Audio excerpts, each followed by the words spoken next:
So usually we see the Chinese reveals for the new set come down beforehand. I say usually we've had one set of Riftbound, but we had a brand new video announcement for the Riftbound Spiritforged drop yesterday. It was a similar game between the two Riftbound developers, and we got to see some of the new mechanics, some new abilities, and then we got a buttload of new reveals. So let's go through them and see what kind of new mechanics, new abilities, new gear, and new legends are going to be coming in with Riftbound Spiritforged. So let's start off with Battle Mistress. Battle Mistress is Body Chaos Legend with the ability when you recycle a rune, you may exhaust me to play a gold gear token exhausted. Oh, and when one or more enemy units dies, ready me. So this is going to be a great thing to use. And the new gold gear tokens are ones that can be used to supplement for power as well. So I get that. I get the idea of not just wanting to be able to chain gold gear, but this is an absolutely solid ability because you just get to keep bringing these gears in that can be used for power. Every time an enemy unit dies, you get to ready her, and then every time you use a power ability or recycle a rune for any reason, you then get to already you then get to get a gold gear token which can be used for the power costs. This is absolutely solid and a very scary legend to be on these symbols. Then coming in on Mind Order, we have Chem Baroness. Ability: when you hold a battlefield, you may exhaust me and play a gear gold token exhausted.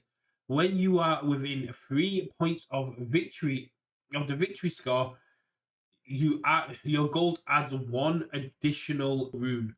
This is this is absolutely solid. This is an amazing character in multiplayer. If you get to 8 points, there are battlefields that do increase the number of points, but generally the numbers are going to be 8 and 5. And once you get to 5, making your late game incredibly strong by going cool. I felt that I've been got my 5 points. I have been able to generate a lot of tokens, and now all these gold tokens act as additional runes. That is an absolute beast to get. Moving on up into our calm order, we have the Emperor of the Sands. Your Sand Soldiers have Weapon Master.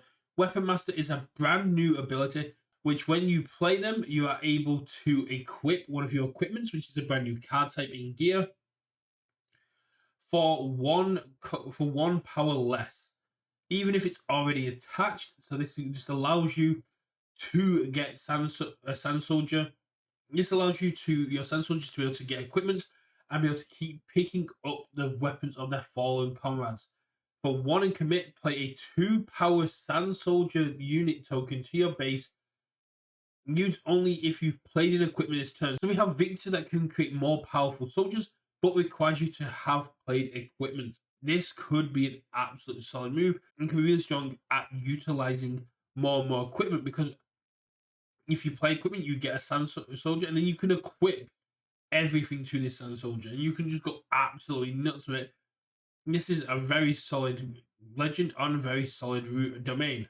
Moving on to Blade Dancer Arcam Chaos Domain. When you choose a friendly unit, you may exhaust me and pay one power to ready it.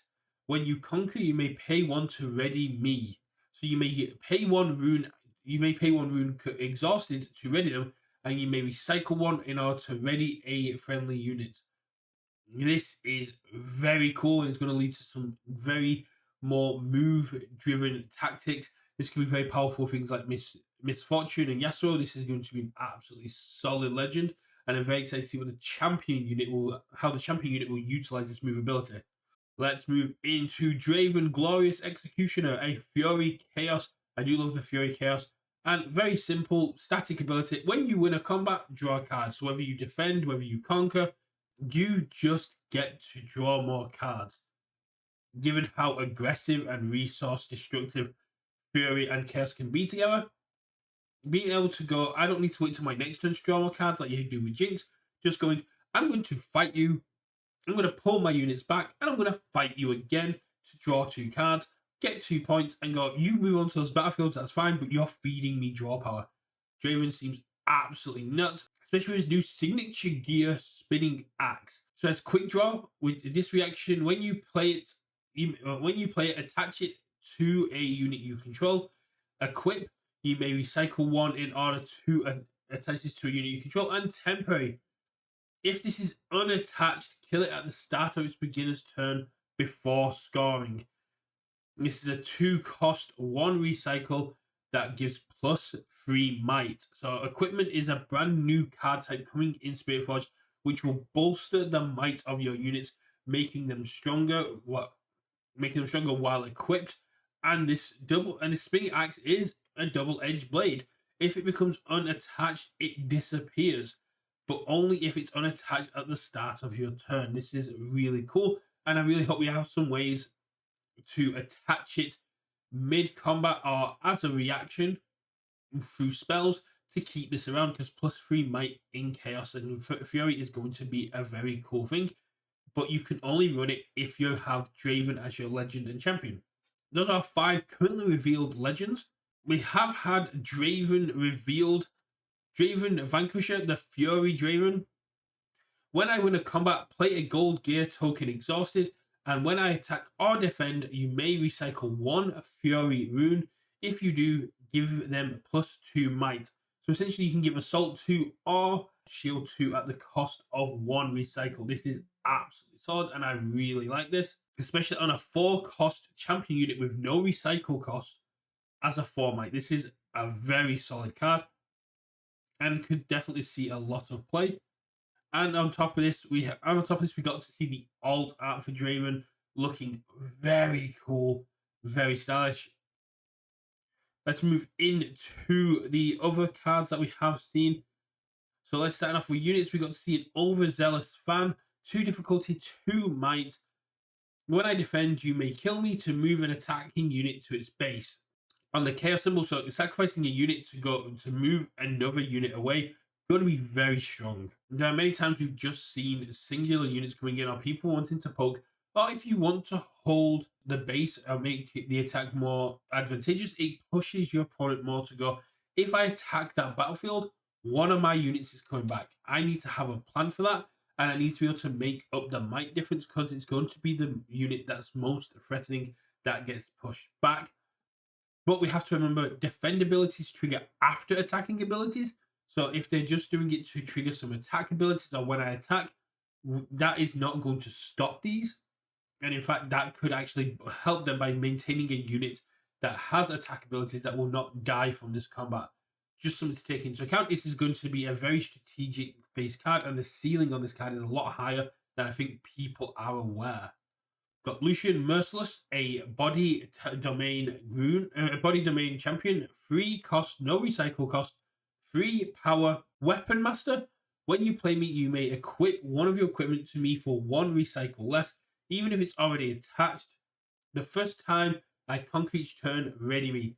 So walks into a battlefield, conquers, walks back out. Doesn't have ganking, so cannot jump immediately to the other battlefield, but there's battlefields for that. A very cool skill intensive character, but this is going to be your ringer, your leader. You chuck basically, as it says here, a sentinel. You send them in with the army conquers, and then they move back to the base, ready to lead the next legion, next army into the next battle, next turn, whilst leaving their units on the battlefield ready to hold it. This is an absolutely solid idea, and something that I think the body domain is going to be able to utilize very well. We also got the alternate art. Love this alternate art. Love this demonic-esque side. It's kind of hidden on their left side, but absolutely love the look of this card. Then we have Fell Strength. Fell Strength is a brand new. Fell Strength has a brand new ability attached to it. Reaction every time. Reaction play anytime, even before spells or abilities. A 2 cost, give a unit +2 might. Nothing we haven't seen before. However, this has repeat, which means for an additional 2 runes, so by exhausting 2 more runes, you get to use this ability a second time. This is absolutely amazing. So you get to go, so you can choose new targets. You don't have to just go, here's 2 again. So you go, give a unit +2, and then I'll give this other unit +2, and we can walk away a bit stronger, or you can double up and give the same unit +2 twice. And let's move on to equipment. These are brand new equipment types. We've got the long sword, which was previewed for Draven. Quick draw, allowing you to attach it As a when you play it, you may attach it to a unit you control. And equip, this is a 2 cost 1 recycle chaos with +2 might to your unit. On the other side of that, we have Doran's Shield is a 1 cost 1 increased might, equip cost in calm, and it gives tank to a unit, meaning it has to be assigned damage first. So that +1 might not seem like much, but that tank ability is going to be very strong. They are very good units that say that can absorb damage, can get very powerful very quickly, and and will often be able to shield units you want to keep alive by going. You must assign all your damage here. This is absolutely solid and a very good, especially for a common, very strong equipment. Now we have the Guardian Angel, a 2 cost +1 might equip, but gains the ability of kind of rebirth. If this unit would die, kill Guardian Angel instead, heal the unit, exhaust it, and recall it, which means put it into base. So you're going to be able to keep a unit that would otherwise have died. Yes, you lose the battle. Yes, you can lose the control of the battlefield and not get the point. But Guardian Angel is still very strong and is going to cause your opponent to have to really think about what they do. Streaks Gauge, +3 might on a 3+ with two calm recycle with quick draw, meaning it can immediately be attached. No fancy abilities, just straight up punching. Svel's Songar, 3 cost 1 calm. Equip is 1 committal and 1 calm. As this is attached to a unit, copy that unit's text to this equipment for as long as it's attached. You gain no additional might here. Being able to double up on abilities is very strong. There's some very powerful calm units and that you can mix in with others are going to be very strong. Yes, it's not going to copy EBTs.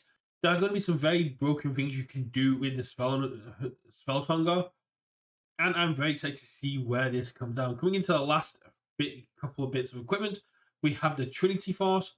So for difficulty 2 plus might, when I hold score 1 point. So you get to score an additional point while Trinity Force is on there. This doesn't have any kind of unique aspect to it. You can have multiple, so you can just tick up, and these can be used to score to win. Trinity Force is going to be an absolute menace to deal with, and I can see why it was put into the rare category. The last one is the Blade of the Ruined King. I love this art so much, which is why I saved it for last.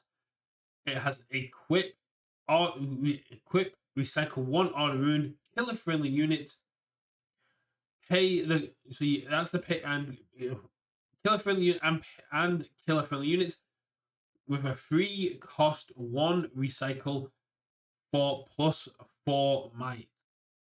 Now this is a order rune, so it can go into things. It can go into things like Victor, which is going to allow you to take a unit with Death Knell and be able to utilize the Death Knell abilities early and then replace them with legions. Similarly, when you get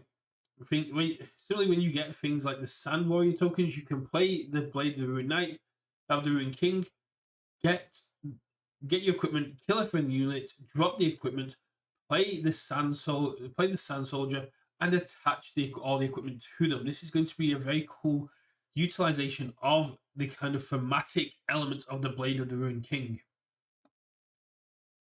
I'm very excited to see what else is going to come from this. And we're now getting very close to the release of the Chinese product itself. So expect more previews and more reveals as in the next few weeks, building up to the Chinese reveal. And we're not going to have to wait too long to get the cards ourselves, as it drops in February of 2026. And we can expect Nexus Knight and Summoner Skirmish support for Spiritbound very quickly. On top of the news of the rare replacement system and the aim to increase product distribution, Riftbound is on an absolute tear at the minute, and these are absolutely amazing. And if you haven't already taken part, go check out the Judge Program system, which I'm going to be recording a video on next. It won't go up at the same time, but let me know. Are you excited for these new reveals? I'm sorry I didn't go over the actual characters' names. I apologize to Aurelia, Azura, Sivara, and Ramata Glask, but my brain actually blanked that they had names other than their titles until about halfway through. I'm very excited to do this. Glorious Executioner just seems right down my playstyle, but Emperor of the Sands just looks so interesting. Yeah, the cards look absolutely amazing as always. I'm really excited to see where this is going to go, and I will see you all at Nexus Night, where in all honesty I'll probably still be playing Jinx. I'll see you there. Bye.